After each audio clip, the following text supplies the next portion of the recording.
I'm Josh, I'm an investment researcher and a qualified actuary, and this is why I wear barefoot shoes and what they taught me about life. Why do my feet hurt? Why did I always get this rubbing sensation on my little toe? Why do my knees hurt after a long walk? Why do expensive shoes hurt the most?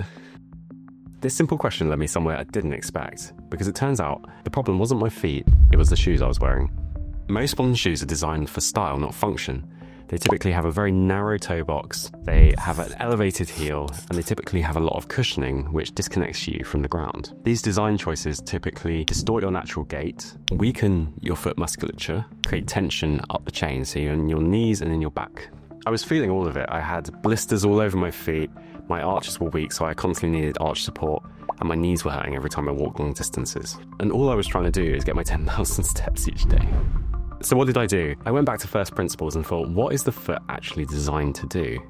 And that's when I came across barefoot shoes. Shoes that essentially do almost nothing. The aim is to minimize their distortion on your foot's natural musculature, and that makes you walk more naturally. They put just enough protection on, and then they just get out of the way. The other reason I love barefoot shoes is it fit with my broader philosophy with biological systems, in that it's better to work with the system than to try and hack the system.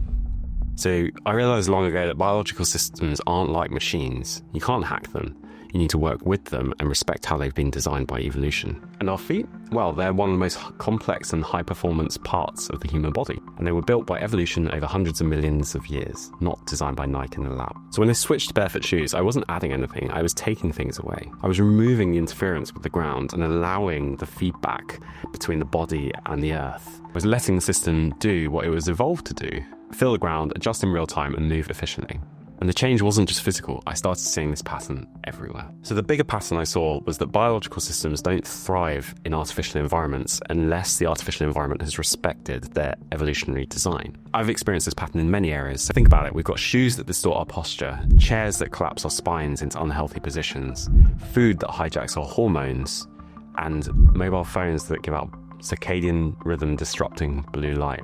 We live in a world that's designed for speed, appearance, and efficiency, but not biological alignment. But evolution doesn't care about trends, it cares about function, and it builds robustness through feedback loops over time. And most of the time, the answer isn't to push harder, it's to remove what's in the way. So this was my systems shift. I used to ask, what's normal? But now I ask, how is this designed? Not just with shoes, but with food, sleep, posture, and even parenting.